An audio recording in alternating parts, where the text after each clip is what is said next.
Uh, oh, Sorry for the delay. I was trying to get trying to get Spotify to work, which is kind of brings to light what this video is about, which is about triggering and stuff like this, where things wouldn't work, particularly technology, would always kind of trigger me. I don't know why it's not. Oh, there it goes. It's working now. Things like that would trigger me, and I thought that's what I'd end up basically throwing a laptop out a window or something like that, which is quite an expensive pastime, really. You might have noticed I've had me barnet cut. If you're American, a barnet is barnet fair hair. I was done by somebody very close to me. Right. At the moment, I'm in kind of a good place. Good place because I've not been drinking alcohol. Coming up for 3 weeks now. That'll be 3 weeks on Monday. And absolutely no desire to uh, even touch alcohol, and that includes when I've been triggered. Now the thing is, the triggers, um, they're varied. All of the triggers, and it's the response which has kind of changed, and I'm able to kind of handle it. Sometimes something will trigger me, and I'll have to say something about it. But although I might get passionate by what I'm saying, I don't I don't lose my temper or anything like that. I would say I come across as uh, I can't even think of the word. God, I'm supposed to be a writer. I come across as I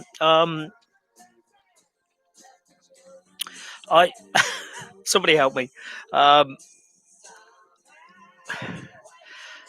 I basically come across as somebody who uh, is kind of not gonna give in to my feelings so much, but I'm not gonna use them too much, um, because we all get triggered. We all get triggered. Even people without borderline personality disorder get triggered. Um, but it's the response to that trigger that is the key element in which determines whether or not you've got a mental health issue, or whether you're just dealing with that trigger in a perfectly reasonable manner. And by that, if somebody pisses you off and you get angry with them, it's the level of anger that you throw at that person, the level of aggression, um, that in normal people they don't go over the top, whereas in the past with the BPD, I have literally gone over the top. Um, but yeah, at the moment, things are kind of going really well for me. In so much as I've stopped drinking alcohol, in so much as my personal life is improving. Um, got plenty of plans in place for the future, positive plans. So I should be feeling happy and positive about the future, and I am. But I've been triggered a couple of times over the last couple of days. The first time resulted in not so much an argument as a kind of a display of different opinions on a certain situation, which once both me and the other person had spoken, it was dealt with, done with, and don't have to deal with it again. That kind of thing. So that was a that was a good thing for me because I did not raise my voice. Yeah, I did raise my voice slightly, um, and that's as far as it went. I just had to say my bit. Just I think it was only a sentence or something like that. Um, and and like I say, everything was once we dealt with the issues. Because both me and the other person had different issues, kind of about the same sort of thing. But it'll all make sense if I tell you the full story. But I'm not going to. Another thing was I was sometimes I handwrite stuff. This is quite an interesting one. I wrote this crappy poem on the 12th of the 8th, 2019. What's the 8th? July, August, 12th of August, and it's called "The Loneliness of the Solitary Drinker," and it's kind of like a full A4, and a couple of the verses are um, kind of, yeah, but it definitely needs a lot more work. I'm not a poet, and I stumbled across this earlier on because I was looking for a missing Filofax. Didn't find the Filofax. I have no idea where it got. It probably dropped it in the road somewhere, and it's been picked up and chucked away. Um, but I found this in amongst um, all of the books, paperback, not notepads and all that that the police seized because they thought it was right wing white supremacist propaganda and all that. I think they when I actually spoke to the copper from the counter-terrorism branch, and he said that they'd read through it, and it was clear that it was just um, you know it was just something that a writer has written or whatever, and they'd seen me online and everything, and they knew that they knew I had a website and all that, and I said something like, "Oh Christ, you read my really shitty poetry then." But yeah, so I just picked this one out because the other ones were just like handwritten manuscripts of books that have been published, like Muslimic Reagan, which probably gave them a if they read that, they'd think that I was a white supremacist. I'm not, by the way. I have got a skinhead, but I'm not a white supremacist. But yes, anyway, this was the first poem in the book. I'm not going to read it out to you. So I was kind of intrigued, and then I flicked over, and on the same day, there's I wrote one called Once, and I mean, the first line is, "Once I was moderately important." I was obviously feeling quite bad about myself. Um, I wrote another one on the same date. This one, where nobody knows my name, and it's like sometimes I like to go where nobody knows my name, and that was about the kind of the loneliness of being a writer, and I think I might have written that in a when I was sitting in a pub. um, and on the 10th of the 10th, which is the 10th of October, um, I wrote one called "The Couple Uncoupling," and that that was when things were starting to um, go bad in my in my last relationship. The 10th of the 10th. Wow. Um, but that kind of hit me because then it triggered me, made me think of that moment in time. It's actually 10 days before my wedding anniversary. Actually, the 10th, the 10th. There's a crappy bit of poetry on this page, and this is kind of prophetic. There's no date on this, so it's obviously after the 10th of the 10th, and it is. I'm going to read this out. It's only 5 lines, and the first line is just one word. Right, it's alcohol, the bane of my life, my constant companion, helping me through the bad times, but at the same time helping me to ruin the good times. Now that's actually quite a. I'm quite impressed with that. I'm not a poet, but my mate Gary's a much better poet than I am. Um, uh, then I go on to this poem here. I don't know what I'm I'm not reading the whole thing, but today my world was shattered. It's like everything that mattered was torn away from my limp, weak grasp. Um, and then there was this, which is like 2 pages, and this was I think this was intended to be a blog post on my Sean Stafford, writing website.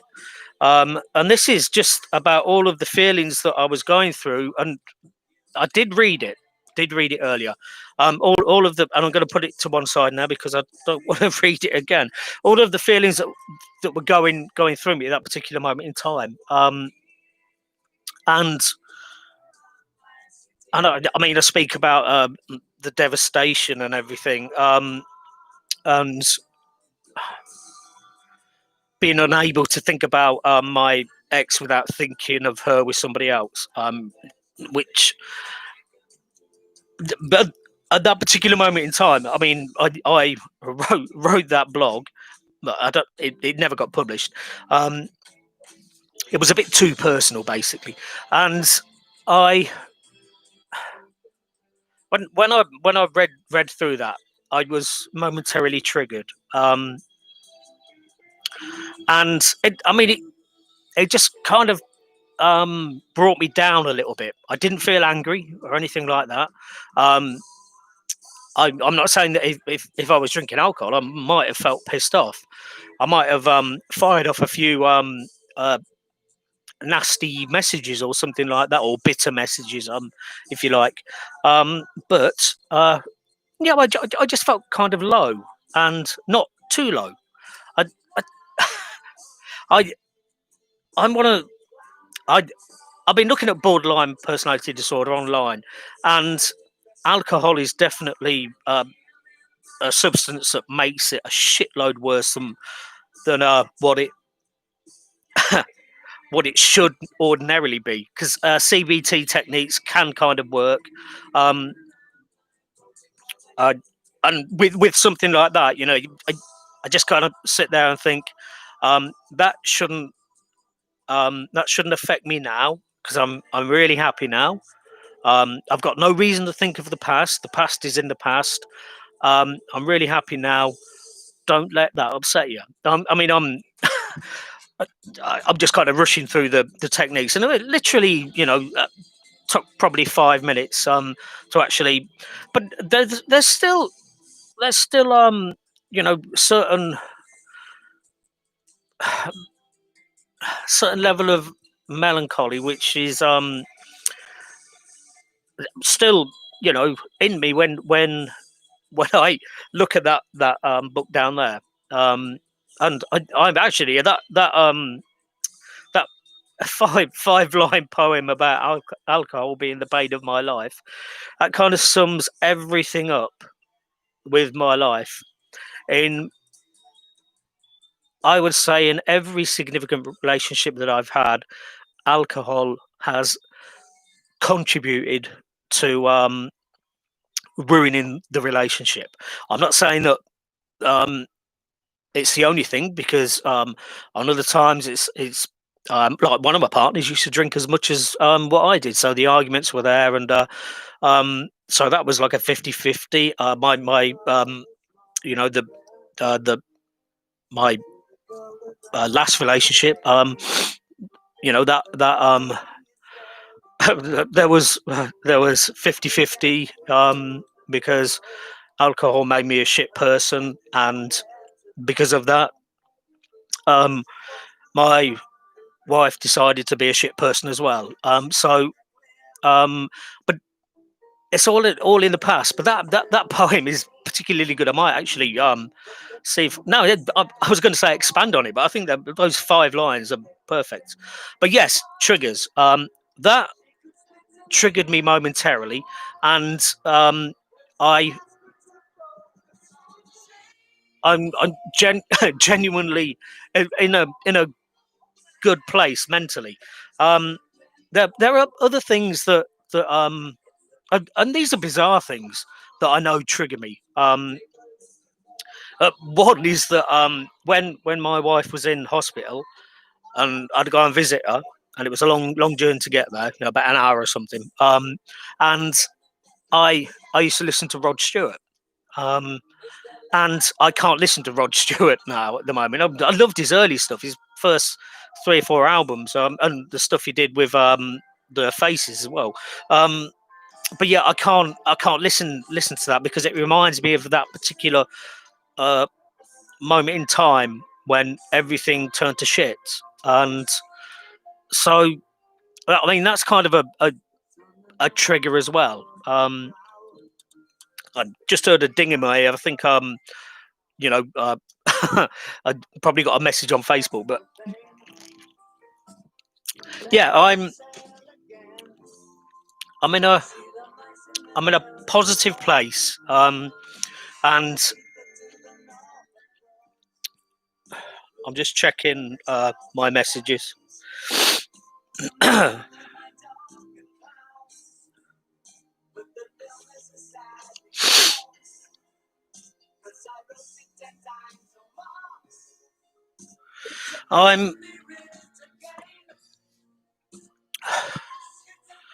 I'm in a good place. That's what I can say. It's things remind you of you know times, and with the help of CBT exercise, with the help of going sober, I've become a better person, and I'm just looking forward to the future. The future's got so much to offer, and I'm even getting positive in with writing, working. Got a lot of work to do in this house because it's going to be redecorated all over, and yeah, a new start, a new start, which should have been the way things started a long time ago. And I'm speaking very cryptically, and I can't really say much more than that. How long have I been on air? Almost 20 minutes. It seems in the last few videos that I've done, but probably because I've been sober, that I keep looking at that thinking, oh, I must have been rambling for like about 40 minutes, like in the old days when I've been drinking. And now I'm looking and thinking, oh Christ, I've only done 17 minutes. I just want to say to someone who's very special to me, that the future is going to be fantastic. I can just see that. I can see that the future for us both is going to be unimaginably good, and I've got a really good imagination. So that's what we're going to do. We're going to embrace the future, move forward, and it's like everything in life. Triggers, put the past behind you. I'm not going to say that triggers are not going to upset people. They always will. But if I can read something like the stuff that I wrote in that book, and seeing just the way over the course of basically 5 or 6 weeks, the way things deteriorated in my head, and so I went from being in kind of a good place, positive, to being in a really bad place. I can look at that and think, yeah, that was sad. That was sad. But that's in the past. I don't need to feel bad about that anymore. I don't need to get upset about that anymore. I can just regard it as a memory that is very much in the past, and my triggers will always be there, and triggers for everybody will be there. But I am gonna be a much better person. I'm gonna be the person that I should have been. years and years ago, and I I'm looking forward to the future. I'm looking forward to the future. I really, really. Um, I'm looking forward to the rest of this year. At the start of this year, things were terrible for me, and now I'm kind of.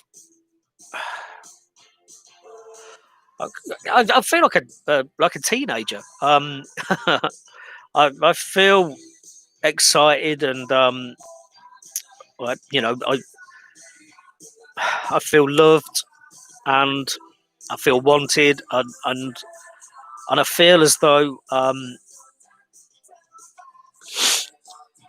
feel as though this is my future mapped out. This is our future mapped out. It's going to be fantastic. Um, I've I've got to be really cryptic because I things have happened and I've not told family and stuff like that. So I don't think any of my family actually watch these videos. So yeah, all I wanted to say was I've gone over the 20-minute mark.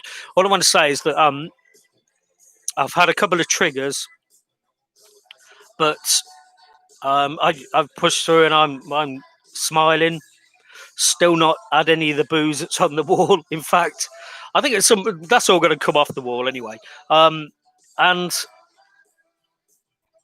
you know, I'm losing my car, but I'm still smiling. So I'm happy. I'm really, really, really happy, and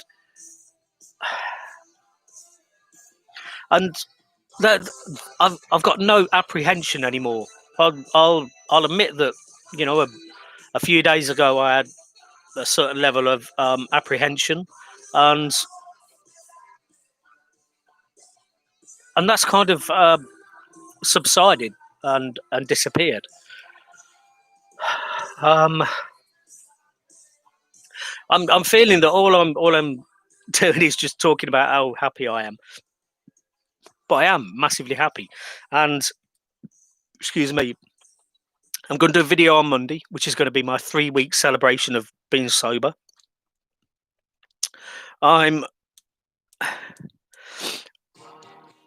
still just feeling fantastic. I'm just my mind is in a completely different place, and